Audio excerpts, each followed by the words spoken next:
여러분은 기억에 남는 잔치가 있습니까? 이 잔치집에 가면 좀 즐거운 웃음이 가득하고 또 음식도 많이 있고 반가운 사람들도 만나고 또 즐거운 이벤트도 있고 그래서 우리 사는 날이 잔칫날 같으면 좋겠다 싶은 그런 생각이 들죠. 또 근사한 잔치를 배설해 준 그런 주인에게 감사하는 마음도 있고 나도 이런 멋진 잔치를 열어서 사람들에게 즐거움을 주면 좋겠다 하는 그런 마음도 있어요. 그래서 우리가 누군가를 즐겁게 해주고 또 그런 기쁨을 나눈다는 것은 참으로 귀한 일이고 그런 힘이나 실력이나 능력이 있으면 베푸는 삶을 살아가는 것이 참으로 가치 있는 삶이 아닐까 생각을 합니다. 성경에는 잔치 이야기가 많이 나옵니다. 아브라함이 이삭을 낳았을 때에 내연을 배설했다. 큰 잔치를 열었다 했습니다. 욥은 자녀들이 생일을 맞이하면 모든 식구들을 또 이웃을 초청을 해서 잔치를 벌였습니다. 왕들도 좋은 일이 있을 때마다 백성들 전체를 잔치에 초대하는 그런 이야기들이 있습니다. 하나님의 백성들도 절기 때마다 잔치를 벌입니다. 이스라엘 사람들은 잔치를 중요하게 여깁니다. 혼인잔치를 하면 일주일 동안 잔치를 합니다. 그리고 절기 때가 되면 또 잔치를 하는데 일주일에서 열흘씩 갑니다. 결혼이나 생일 물론이고 아이가 젖을 뗄 때, 또 양털을 깎을 때, 포도 수확을 할 때, 추수 때가 되면 잔치를 벌이는 것입니다. 베다니 시몬의 집에서도 예수님을 위한 잔치가 벌어지는 것을 볼 수 있는데 예수님과 관련된 이 이야기 속에도 잔치들이 많이 등장합니다. 예수님이 맨 처음에 기적을 행하신 것이 가나 혼인 잔치에서 물로 포도주를 만드신 기적을 행하셨죠. 마태를 제자로 불러주었을 때 너무나 감사해서 예수님 모시고 잔치를 벌였습니다. 예수님 비유에도 잔치 이야기가 단골 메뉴로 등장을 하는 것을 볼 수 있습니다. 혼인잔치의 비유라든가 임금의 비유라든가 또 천국 잔치, 이 잔치 이야기가 많습니다. 무엇을 의미하느냐? 하나님 나라는 잔치하는 나라다 그 말입니다. 받아합시다. 하나님 나라는 잔치하는 나라다. 우리는 하나님 나라의 백성이고 잔치하는 나라에 살아가고 있다는 것입니다. 여러분, 복음이 무엇이겠습니까? 복음을 여러 가지로 표현을 할 수 있겠지만 이 복음은 죄인을 불러서 잔치상에 오게 하는 것입니다. 아무런 자격 없는 버림받아 마땅한 우리들을 주님께서 불러서 이 잔치 자리에, 천국 잔치 자리에 초대해 주신 것입니다. 그 이미지를 가장 잘 표현하고 있는 것이 아버지와 탕자 비유입니다. 탕자가 아버지 집을 떠나서 거지가 되잖아요. 돼지가 먹는 열매로 배를 채우려 하는 그 탕자가 집에 돌아갈 때 아버지가 잔치를 벌이는 것입니다. 마찬가지로 하나님께서 고아와 같이 버려진 우리 인생들이 하나님께 나아가게 되면 그 좋으신 아버지께서 천국 잔치를 우리를 위하여 배설해 주시는 것, 그것이 복음입니다. 그래서 누가복음 4장에 보면 예수님께서 이 땅에 오신 목적이 뭐냐? 인생들에게 은혜의 해를 선포하기 위함이다. 가난한 자 자유케 만들고 눈먼 자 눈을 들어서 보게 하고 갇힌 자를 자유를 주는 예수님이 오셔서 이 잔치를, 천국 잔치를 열게 하기 위해서 오셨다라고 말씀하고 있는 것입니다. 오늘 본문은 하나님의 백성들이 잔치하며 살아갈 수 있는 인생이 될 수 있는 원리에 대해서 말씀을 합니다. 15절 말씀 우리 한번 볼까요? 15절 시작. 고난받는 자는 그 날이 다 험악하나 마음이 즐거운 자는 항상 잔치하느니라. 아멘. 누가 항상 잔치한다고요? 마음이 즐거운 사람. 여러분, 마음에 기쁨이 있으면은 그 사람은 잔치하는 삶을 산다는 말씀입니다. 자, 이 잔치는 어디서 이루어진다고 말씀합니까? 어떤 외부적인 장소가 아니라 내 마음에서 시작된다고 말씀해요. 여러분 마음속에 오늘 예배를 통해서 잔치가 일어나기를 축복합니다. 우리 마음에 기쁨이 있으면, 즐거우면 그 사람은 날마다 잔치한다, 항상 잔치한다 그랬습니다. 환경을 생각을 해보면 사실 우리는 선택된 사람들이라고 볼 수 있습니다. 이 미국 땅, 자유의 땅에 들어와서 산다는 그 자체만으로도 전 세계 상위 10% 안에 들어가는 혜택을 누리며 살아가는 것입니다. 지구촌의 3분의 1이 끼니를 걱정하면서 살아가고 있답니다. 세계 식량 농업 기구 FAO에 따르면은 세계 기아 인구가 8억 7천만이나 된다고 그럽니다. 8명의 1명이 굶어 죽어가고 있다는 말입니다.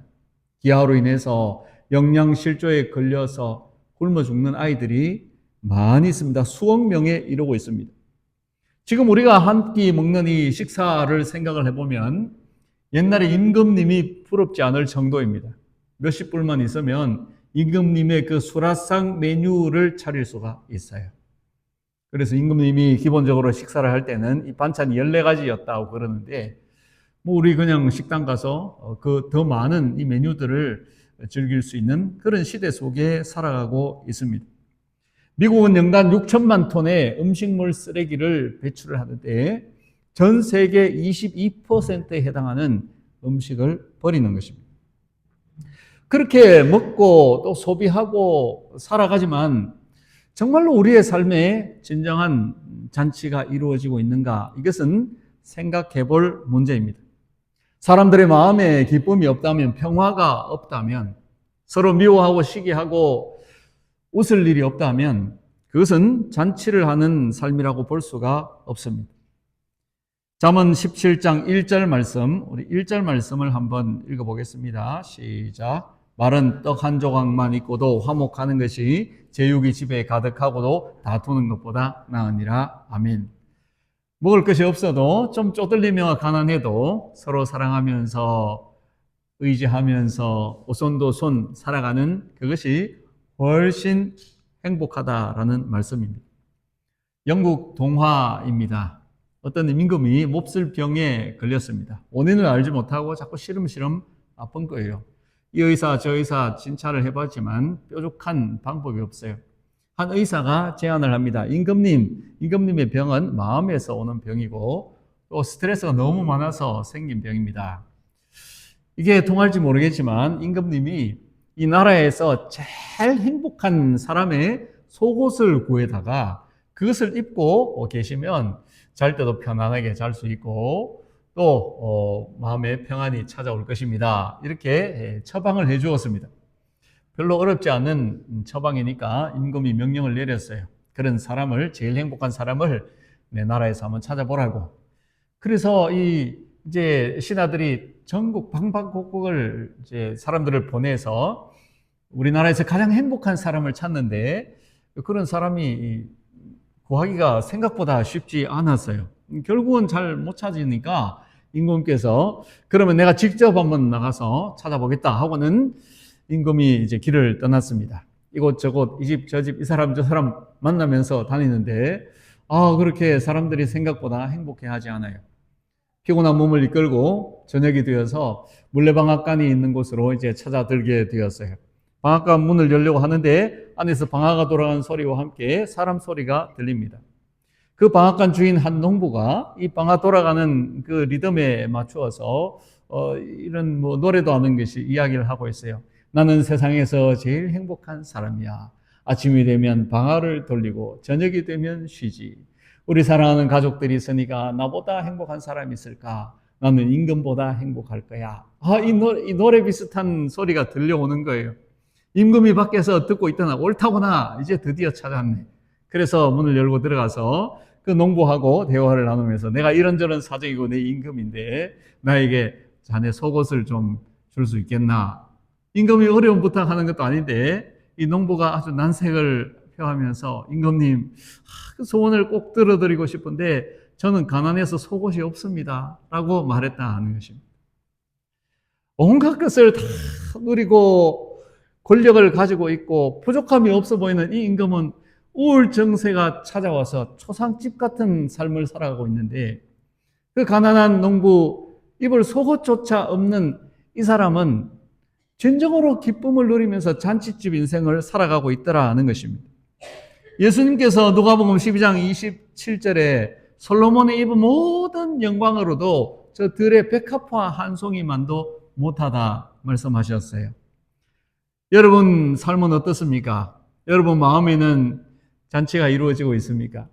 참 기쁨이 있어서 감사가 충만해서 하루하루 살아가는 삶이 환경과 관계없이 잔치하는 삶을 살아가고 있습니까? 마음의 잔치가 이루어진다면 우리의 삶은 어떤 상황이어도 상관이 없습니다. 그렇다면 오늘 성경에서 말씀하는 이 마음의 즐거움, 그래서 잔치가 벌어지는 인생, 그것은 어떻게 가능한 것일까요? 받아합시다. 예수님 모시고 살면 잔치하는 인생 된다. 아주 간단하고 정확합니다. 내 마음에 예수님을 모시고 살면 예수님의 기쁨이 나의 기쁨이 되고 예수님의 능력이 나의 능력이 되고 예수님이 주시는 천국이 나의 소유가 되기 때문에 그 인생은 잔치하는 인생이 되는 것입니다. 여러분 모두가 그렇게 될 수 있기를 축복합니다. 본문 15절에 고난받는 자는 그날이 다 험악하다 그랬어요. 받아합시다. 그날이 다 험악하다. 자, 그런데 이 공동 번역에는 이 구절을 어떻게 아주 재밌게 표현을 해 놓았는데, 낯을 찡그리고 살면 세월이 괴롭고 마음이 편하면 하루하루가 잔치 기분이다. 한번 읽어볼까요? 시작. 낯을 찡그리고 살면 세월이 괴롭고 마음이 편하면 하루하루가 잔치 기분이다. 아멘. 그러므로 우리에게 시급한 것은, 중요한 것은 마음의 평화를 얻는 것입니다. 마음이 평안하도록 마음 관리를 잘 하는 겁니다. 그러면은 얼굴 찡그리고 인상 쓰고 살 때는 사는 것이 지옥이고 재미가 없고 그러지만 우리 마음의 평화가 임하게 되면 잔치하는 인생이 될 수 있다 말씀하고 있어요. 여러분 인상 찌푸려서 좋을 일이 뭐가 있나요? 조금만 생각해 보면 그냥 별것도 아니에요. 늘 웃는 사람들 보십시오. 항상 웃습니다. 항상 밝습니다. 그 사람 문제가 없습니까? 그의 삶에는 아픔이 없나요? 고난이 없나요? 다 있어요. 똑같아요. 그럼에도 불구하고 늘 밝고 행복하게 사는 그런 모습 볼 수 있어요. 우리가 예수님 모시고 산다면 한기 쉬말기 범감할 수 있잖아요. 항상 기뻐하고 쉬지 않고 기도하고 범사에 감사하고 받아합시다. 한기 쉬말기 범감. 여러분 마음이 편치 않을 때에 불안하고 두려울 때 문제가 생겼을 때 이거 10번만 해보세요. 한기 쉬말기 범감. 한기 쉬말기 범감. 표정이 점점 밝아질 거예요. 마음의 평화가 임하게 되면 주님께서 나와 함께 하시기 때문에 환경은 주님이 바꾸어 주시는 줄로 믿습니다. 그렇게 해서 우리는 잔치하는 인생을 살아갈 수 있는 것입니다. 예수님의 십자가를 생각하면 잔치를 벌일 수 있습니다. 잔치 준비가 다 되어 있는 겁니다. 예수님이 이 십자가를 통하여서 우리에게 모든 축복을 다 주셨어요. 제가 이 십자가를 이제 만들겠다 하고 만들었잖아요. 만드는데 생각보다 조금 이렇게 복잡하더라고요. 김목수가 좀 신통치가 않아가지고 약간만 각도가 틀어져도 새로 깎아야 되고 막 그런데 그런데 이거를 매끈하게 만들려다가 그거보다는 예수님이 십자가 좀 거친 게 맞을 거야 이런 생각하면서 십자가를 만드는데 어떤 생각이 들었느냐 하면 야 우리 하나님이 예수님을 이 십자가에 못 박히도록 내어주셨는데 생각해보면 예수님을 잡아서 우리에게 잔치를 베풀어 준 거 아닌가 그 생각이 드는 거예요. 어릴 때 우리 앞집에서 돼지를 잡는 것을 봤어요. 그때 뭐 5살, 6살밖에 안 됐는데 얼마나 충격을 받았는지 그 기억이 생생해요. 이 돼지가 지 죽을 줄 알고 가만히 있지를 않는 거예요. 아글아글 쓰면서 막 요리조리 도망을 가고 그러니까 이게 뭐 그 우리 안에서도 이제 겨우 막 몰아내가지고는 어디로 갔냐면 이 좁은 통로에다가 사람들이 딱 이렇게 막고 서 있고 좁은 통로로 막 몰아넣었어요. 돼지를. 몰아넣어가지고는 그 돌담으로 되어 있는 거기에 한 사람이 도끼를 들고 기다리고 있다가 이 머리를 탁 때리더라고. 그러고는 돼지를 잡아가지고 그 다음 뭐 해요? 잔치를 하는 거예요. 잔치. 그 즐거움을 누리기 위해서 그 돼지를 희생시키는 걸 보고 제가 깜짝 놀랐어요. 이 십자가가 뭐예요? 십자가는 어떤 상징이 아니에요. 그냥 기독교의 이런 어떤 사람들이 볼 때의 낭만적인 이런 표식이 아니라고 하는 것입니다. 이건 아주 처절하게 피가 흐르는 아들을 잡아서 저기서 못 박아 죽게 만든 그 아들을 찢어서 죽이고 그리고는 우리를 잔치의 자리에 초대해 주신 그게 십자가 아닙니까? 그러므로 우리는 십자가를 바라보면서 하나님께서 우리를 위하여서 아들을 내어주시고 그 아들을 잡아서 잔치를 배설해 주셨구나 하는 것을 잊으면 안 되는 것입니다. 여러분, 밤이 어두우면 어떻게 해야 됩니까? 등불을 밝혀야 됩니다. 불을 환하게 켜는 것입니다. 커튼을 젖히든가 그렇게 하면서 밝게 만들어야 돼요. 싱크대에 식기들이 잔뜩 쌓여 있으면은 팔을 걷어붙이고 그냥 씻으면 되는 것입니다. 그 불평하고 뭐 누가 그랬니 할 필요가 없어요. 마음의 어둠은 몰아내어야 하는 것입니다. 내 삶의 어둠은 즉시 청산해야 됩니다. 우리는 그렇게 할 수 있습니다. 왜입니까? 빛 대신 주님이 우리와 함께 하시기 때문에. 예수 그리스도를 묵상하고 십자가를 바라보면은 저 십자가를 통해서 하나님께서 아들을 저기에 내어주시고 내 인생에 천국을 주셨으니까 나는 예수님 때문에 잔치하는 인생이 되었다 하는 것을 깨달을 수 있지 않습니까? 잔치를 하는 것은 노력과 수고가 들어가는 것입니다. 하나님께서 그 아들을 내어주실 만큼 그런 큰 희생을 감내하셨다면 우리도 우리의 삶의 천국 잔치를 누릴 수 있기 위해서 우리의 마음을 바르게 하고 우리의 마음에 예수님을 모시고 그 주님을 바라보며 묵상하며 기도와 말씀과 찬양으로 기도로 날마다 주님 앞에 나아가는 이런 노력이 있을 때에 우리의 마음에 잔치가 배설되는 것입니다. 그런 은혜가 저와 여러분 있기를 축원합니다. 팀 체스터라는 목사님이 지은 예수님이 차려주신 밥상이라는 책이 있어요. 아주 재밌는 관점을 가진 책이에요. 거기 보면 이제 인자가 예수님이 오셔서 먹고 마셨다 그렇게 되어 있어요. 그러면서 이 누가복음의 예수에 대해서 이 사람이 어떻게 묘사를 하느냐 하면 예수님은 식사 자리로 가시거나 식사 자리에 계시거나 식사를 마치고 나오는 중이었다. 누가복음의 내용은 다 그렇게 되어 있다라는 겁니다. 그만큼 예수님께서 이 먹는 밥상을 아주 중요하게 여기셨다라는 말입니다. 누가복음 7장 34절에 그 우리말 성경을 보면 예수님의 별명을 이렇게 그 바리새인들이 붙여놨는데 먹보라고 붙여요. 먹보. 먹보에다가 또 술꾼 그리고 세리와 죄인의 친구. 예수님의 별명을 갖다가 먹보, 술꾼, 또 세리와 어울리면 안 되는 죄인들의 친구 이런 별명을 가지고 불렀다는 거예요. 그래서 저기 예수가 지나가네 그러니까 저기 술꾼 있죠. 알코올 중독자 뭐 그런 비슷한 거예요. 그러면서 먹보 지나가네 막 이렇게 불렀다라는 것입니다.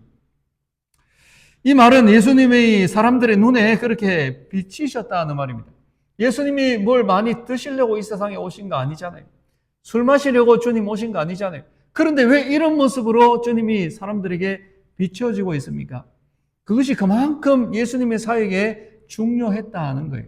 바리새인 서기관들은 요한의 제자들은 금식한데 왜 당신의 제자들은 그러지 않느냐고. 주님 뭐라 그랬어요? 신랑의 친구들이 신랑과 함께 있을 때 누가 금식하는 거 봤느냐고. 지금 내가 왔는데 인자가 왔는데 나와 함께 기뻐하고 잔치 벌이는 거 당연한 거 아니냐고 말씀하셨어요. 예수님은 인생들에게 잃어버린 잔치를 회복하러 오신 것입니다. 성만찬을 하시면서 내 살을 먹고 내 피를 마셔라 말씀하세요. 그리고 나서는 내가 포도나무에서 난 것을 이제부터 아버지 나라에서 새 것으로 너희와 함께 마시는 날까지 마시지 아니하리라. 무슨 말이에요? 예수님이 이제 더 이상 너희들하고 이렇게 상을 나누면서 하는 거 못한다. 내가 십자가 지고 아버지께로 돌아갈 건데 나중에 다시 하나님 나라에서 그거 하자. 이 말씀 하시는 거예요.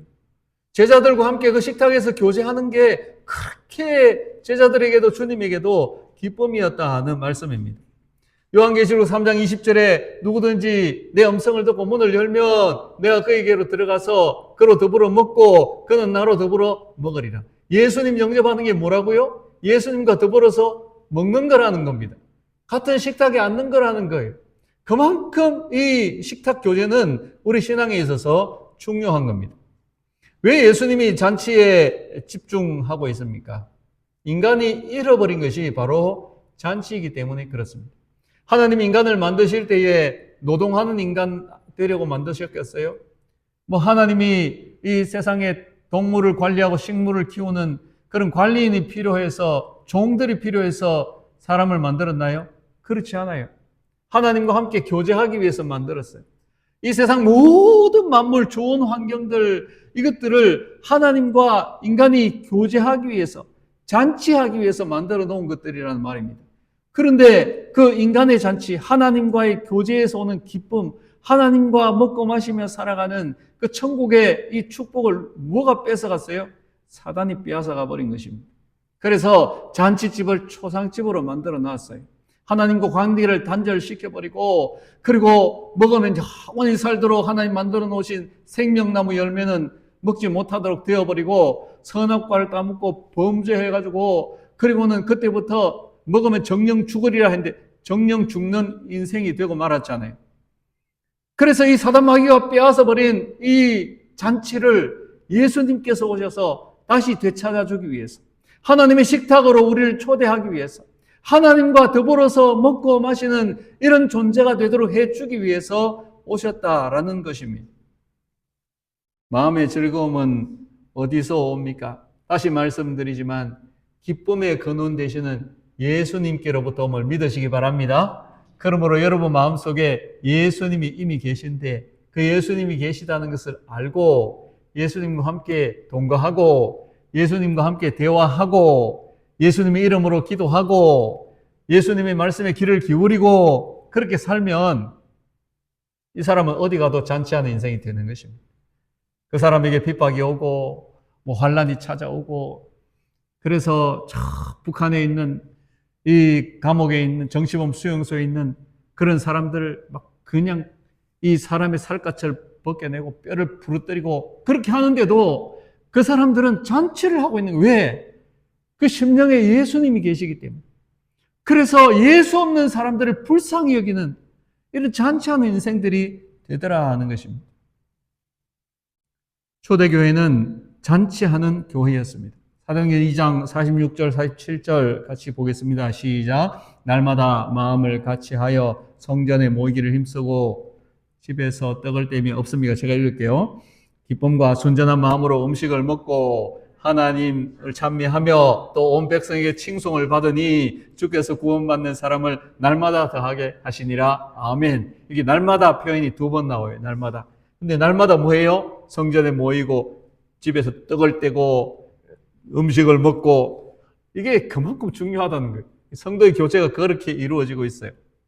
그리고 하나님을 찬미하고 그랬더니 뭐예요? 하나님께서 구원받는 사람을 날마다 다 하시니라 그랬습니다. 잔치가 있는 곳에는 사람들이 모입니다. 천국 잔치가 벌어지게 되면은 죄인들, 또 뭐 몸이 상한 사람들, 멀리 있던 사람들 소문 듣고 다 오는 것입니다. 그렇게 우리는 예수님을 믿고 천국 잔치에 초대가 되었습니다. 하나님 나라 잔치, 이 잔치는 우리 인생을 정말로 기쁘게 만들어줍니다. 부작용이 없어요.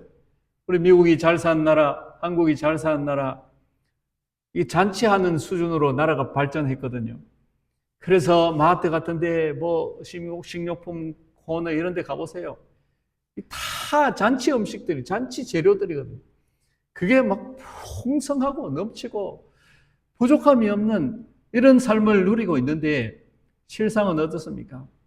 술이며 도박이며 마약이며 그냥 사람들이 범죄하고 또 해치고 막 그냥 이 잔치에 못 들어온다고 우리만 잘 살아야 돼 하고 장벽을 치고 막 쫓아내고, 그리고는 사람이 죽는 이런 일도 막 생기고. 여러분 분명히 잘 사는데 환경이 좋아졌는데 잔치하는 수준이 뛰었는데 그 속에는 비극과 절망, 사람들의 탄식 소리가 가득하게 들려온다는 겁니다. 하지만 하나님 나라 잔치는 그런 부작용이 없어요. 그 잔치에 오는 사람들은 다 기뻐합니다. 다 해방과 자유를 누립니다. 다 주님으로 인하여서 만족하고 그 사람이 어떤 곳에서 가든지 간에 그는 잔치하는 인생을 살아갈 수 있는 것입니다. 잔치집에 같이 못 갈 사람이라는 그런 욕이 있다고 그럽니다. 친구들, 뭐 이웃들 있으면은 저 사람하고 잔치집에는 못 갈 사람이야. 그러면 그게 욕이라는 거예요. 여러분, 잔치집에는 가면 같이 기뻐해야 됩니다. 축하해줘야 됩니다. 뭐 이것저것 비교하고 욕하고 험담하고 이러면은 그 사람은 잔치집에 갈 수 있는 그런 자격이 없는 사람이, 교회 안에서도 우리가 예수님 모시고 사랑의 공동체가 되어서 신앙생활하고 그렇게 하는, 전에 제가 어떤 분 이렇게 보니까 이제 교회도 오래 다니시고 권사님인데 새로운 이제 그 세 가족의 한 사람 와가지고 예배 일찍 왔어요. 그래서 그 자리에 딱 앉아 있는데 이분이 들어와가지고 늦게 와가지고는 자기 자리에 그 사람이 앉아 있거든요. 그러니까 그 옆에 가지고 딱 서가지고 있는 거예요. 이 사람을 아주 난처하게 눈총을 주고 결국은 그 사람이 다 자리를 옮기도록 이렇게 만들고, 잔치집에는 우리가 그런 마음 가지고 가면 안 되는 것입니다. 예수님을 믿고 잔치하는 인생이 되었다면 모두를 행복하게 할 수 있는, 섬기는 마음 가지고 기쁨을 줄 수 있는 그런 잔치하는 사람 될 수 있기를 축복합니다. 우리 16절 말씀 봅시다. 16절 시작. 가산이 적어도 여호와를 경외하는 것이 크게 부하고 번뇌하는 것보다 나으니라. 아멘. 하나님 안에 살면은 오늘이 행복합니다. 우리가 이 예배의 자리에 나온 이 자리가 바로 잔치 자리입니다. 여기는 세상이 줄 수 없는 음식이 있습니다. 예수님 뭐라 그랬습니까?